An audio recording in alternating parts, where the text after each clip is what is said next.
Sport is war, total war, or victory's a massacre, or at least good taste is. This is Total War Warhammer from Creative Assembly, ported by the lovely, lovely folks at Feral Interactive, developed on the Warscape engine. You might know it from every other Total War game from the history of ever until the heat death of the universe. You can pick it up for around $60, or if you're in Canada, $72. Oh. And what is it? A fantasy strategy game of legendary proportions. Total War Warhammer, because it's all in caps, is an addictive, not really turn-based strategy campaign of epic empire building with explosive, colossal, real-time battles, all set in the vivid and incredible world of Warhammer Fantasy Battles. Actually, in this case, it would be Warhammer Age of Sigmar, but whatever. Let's kick off the chairquisition, because we got the chairquisition. 1 chair means that it's crap, 2 chairs means that it's meh, 3 chairs means that it's pretty good, and 4 chairs means that it's amazing. And we also got our categories, a doom, mixed with the working, shiny sounds, controls, and fun. So let's kick this off. Then, did Total War work? Technically, it worked. I can't really fault it too much for that, but fuck all, man. What's with these load times on Brad? On YOLO SSDs, and still waiting over a minute. I'm watching HTOP. It's not doing anything. It's like system loads like 24% spread across 8 cores. So I was like, what? What's going on? Dinging you a chair for that. But everything else pretty much works. Now, I did notice if I try to launch the Eye for an Eye campaign without the DLC installed, but it doesn't say, this is just be brand new into it. And I was like, click this, click this. It lets me launch it. And it loads it straight to my desktop. That was kind of interesting. If you're wondering how it performs, over here on the Ubuntu 1604 LTS 980 powered UHD displayed box of business. Well, at 1080p on Ultra, and trust me, you probably want to play this on Ultra, because if you play it on low, you're thinking a game from the DOS ages around 386 SX era. But at 1080p on Ultra with the 980, it averages about 45 FERPs, give or miss. The benchmark is just chicken bones thrown at the floor and a random number shows up. It has nothing to do with in-game performance, but I'll give that a solid 3 chairs. Yeah, I mean, I mentioned it earlier. Don't try it with the 37520 drivers, or you're going to be stuck in a loading screen forever. They did release something on Friday that may have fixed things. I'm too lazy to reinstall the 37520 drivers, because that takes effort. Beyond that, it runs all right in the game.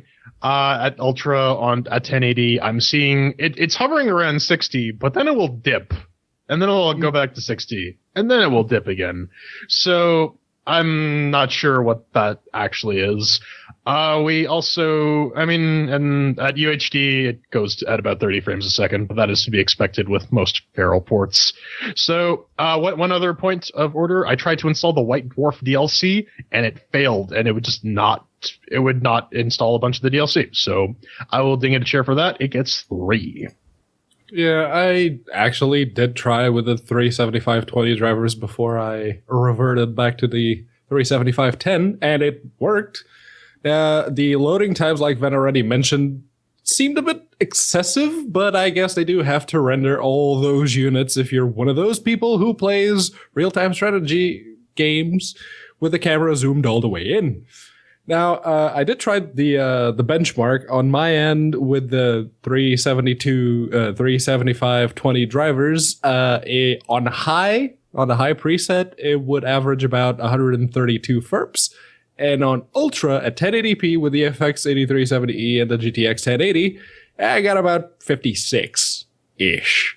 So I can't really dig in a chair, but more on that later. 4 chairs. All right, well, that's 3 chairs for Mixed with Working. Up next to Shani and Sounds. Ven, did it capture the gritty feel of war? Capture the gritty feel of the hell's going on here, because I genuinely want to know, what game exactly did you use for the screenshots on that store page? Because it was not what I fucking played by a stretch, son.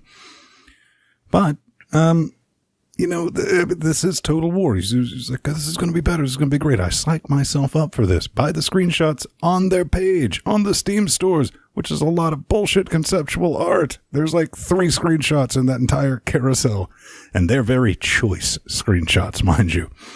As soon as you get into the battle, Like, what? Yep, that's a Total War game with a Warhammer skin pack thrown on it. Mm-hmm. That's what it is. I mean, it's like, ugh. Doesn't look all that great, even on Ultra, and no one can really argue that. I'm sure somebody's going to argue that. I look forward to your hate mail.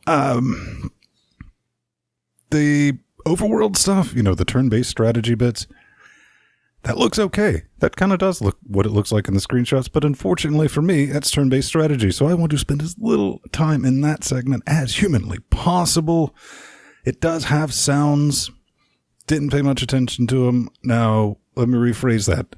Pretty decent voice acting with the intro campaigns, because I played like not 5 or 6, I played 3 or 4 different races intro campaigns in like hopes of finding something that made me give more than a resounding to this game. Really like the cinematics, like the intro. Some of that stuff looked like it was in game, but then boom, it'll slam you right back into the battlefield, and you're like, oh, hey, look, it's a Total War game. It technically works, and it technically makes noises, so you get 2 technical chairs. That's a very technical explanation then.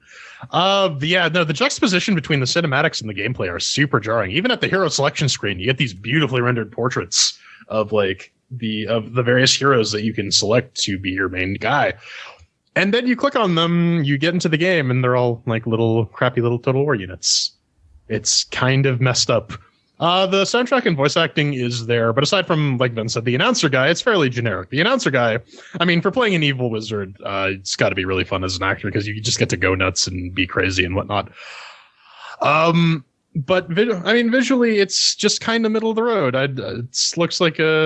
It looks like units zoomed out. Like maybe they kind of look like the miniatures, sort of. If you zoom in, if you're at UHD and you're trying to zoom in as best as you can, your computer's going to catch fire because this game just can't do it.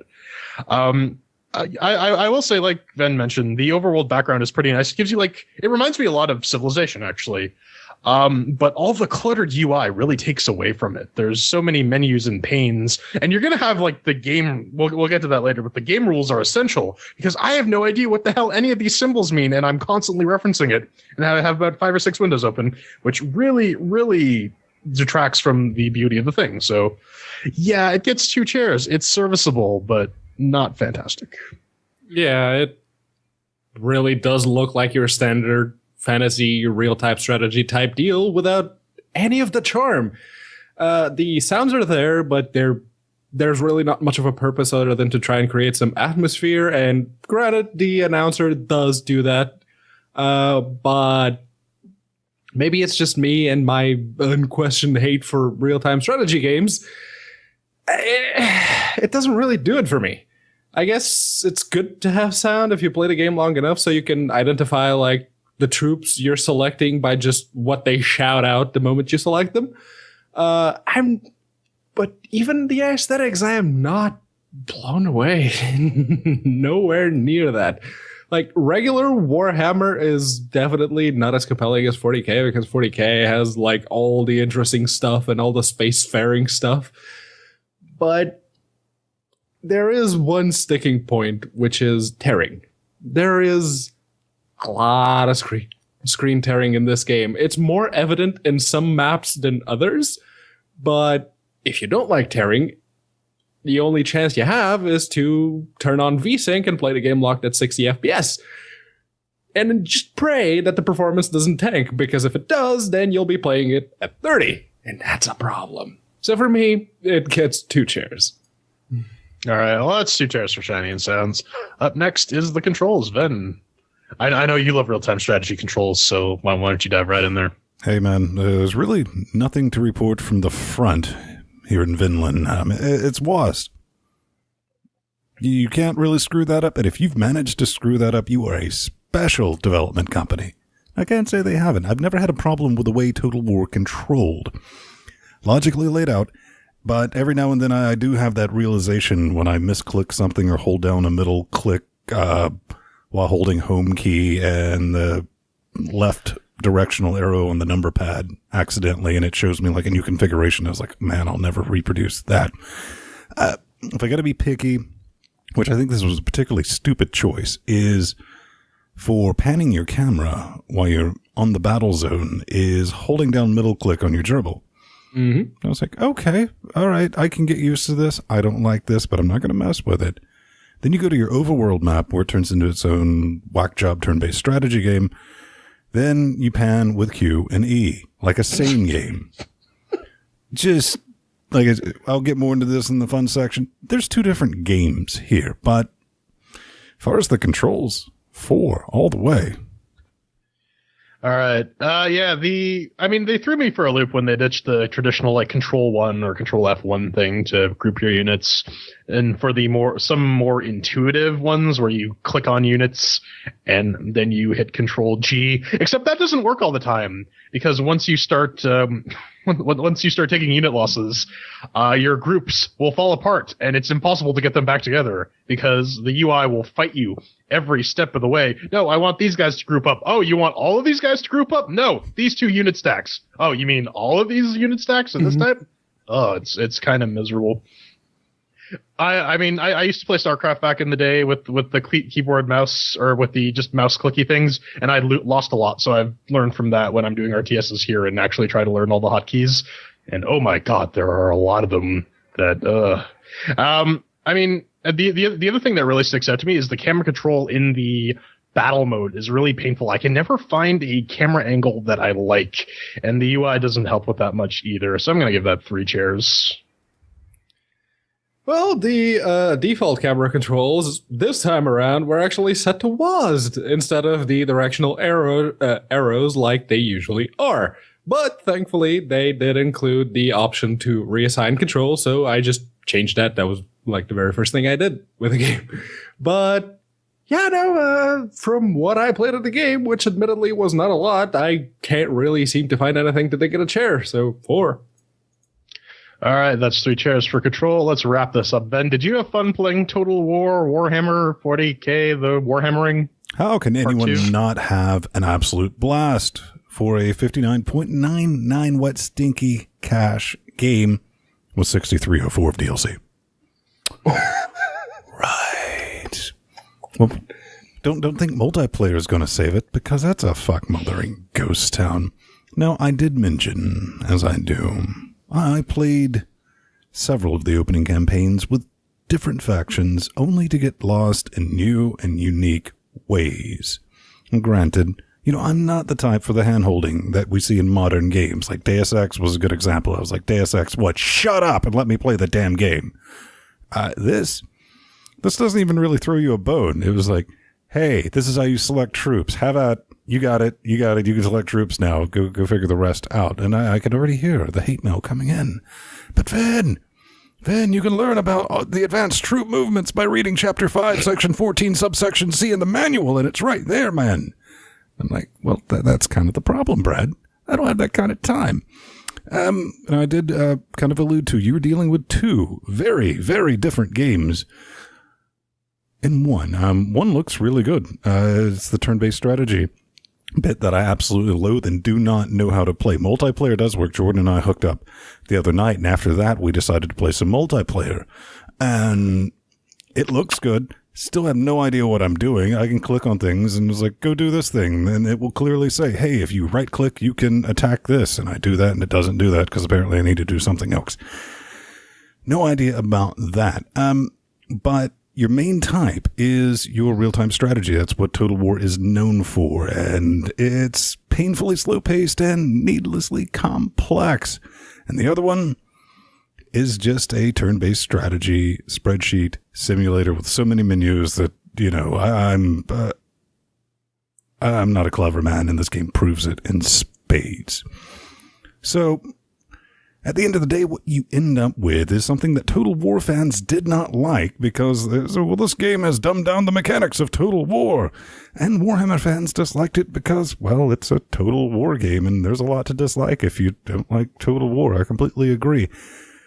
But I think one thing we can all come to terms is that first thing I mentioned is the DLC, the way it was split up, was clearly part of the damn game that they broke out just for that little bit of extra stinky fuck you cash. And, in bird culture, that is known as a dick move. Now, did I have fun?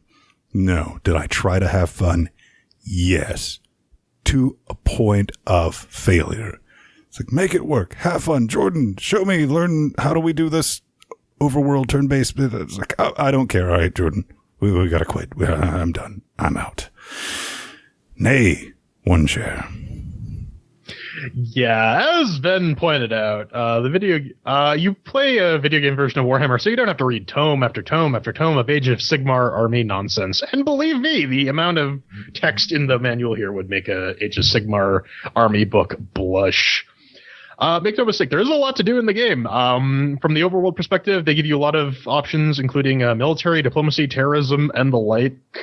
Although I feel like if you want to boil a Warhammer game down to its essence and like translate it to a good computer game, Dawn of War 2 does a much better job. So here's the part where I'm going to pull a Pedro and wax a bit about game design in the tabletop space versus game design in the computer space. So if you want to check out, go take a piss right now. In the tabletop version, you're dealing with similar unit stacks, but the key difference here is that the level of simulation abstraction is done completely differently in the video game versus the tabletop game. In the game, you're dealing with small unit groups. For the skirmishes take a couple hours to complete, but the scale is significantly less here because humans have to resolve these conflicts using dice rolls and measuring tapes and what have you. In this, we have Master Computer to do that for us. And that's always going to be the sort of the pain point is these guys try to go with like, let's actually take the Warhammer tabletop game and convert it to a video game and have people play it. And it just doesn't work. This is, the mindset you need to be in order to pull this off are completely different. So going back to the game in question, the combat is just really, really, really boring. You set up your strategy. I don't know. I found myself using auto resolve as much as I can because I'm not Yang Wen Li. I can't micromanage units to snatch victory from the jaws of defeat and vice versa. I'm going to do the same thing the computer does, only slower and worse. So y'all do that for me. And the battles themselves are just super slow. And I was playing the dwarf campaign and the vampire campaigns, and both of them, the units move at a crawl while the enemy units move really, really quickly. So a lot of it is just waiting for your little stubby-legged dwarfs to catch up. And you're just sitting back and watching it. And periodically you issue an order to combine unit stacks or retreat or change something up in response to what the enemy AI is doing, which a lot of the time is just like mindlessly attacking you or running away. I feel gratuitous space battles did this sort of strategy work or a lot better because you just set up the things and then you watch the cool battle unfold. That would have been kind of cool if you like set up your army, you do the auto resolve thing, and you get like a sort of Battle of Helm's Deep montage of all the crazy stuff that happens. This is just super boring, and the overworld game doesn't really help that much either because again it's so deep, there's so much crap that I just can't be bothered to learn, and I tried. I spent like a good hour reading through some of this stuff, and the takeaway was basically nil. Dawn of War 2 gave me some false hope. It told me, maybe Jordan, you actually like real-time strategy Warhammer games, and it turns out I like real-time strategy Warhammer game. I can give this only one share. Yeah, I hate real-time strategy games. I believe I've mentioned that. And the tutorial for this game is the kind of tutorial that I personally hate. Why? Because they don't teach you as you play. They have you read the glossary and watch the videos of other people doing it.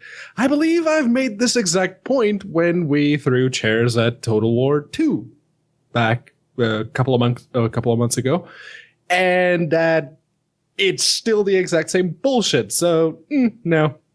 And if you're going to make me play a real-time strategy game on Linux, it better be called Warhammer 40k Dawn of War 2. Which, when I saw the Warhammer bit in this game's name, I was actually excited. It's like, oh shit, maybe another RTS game I will actually enjoy.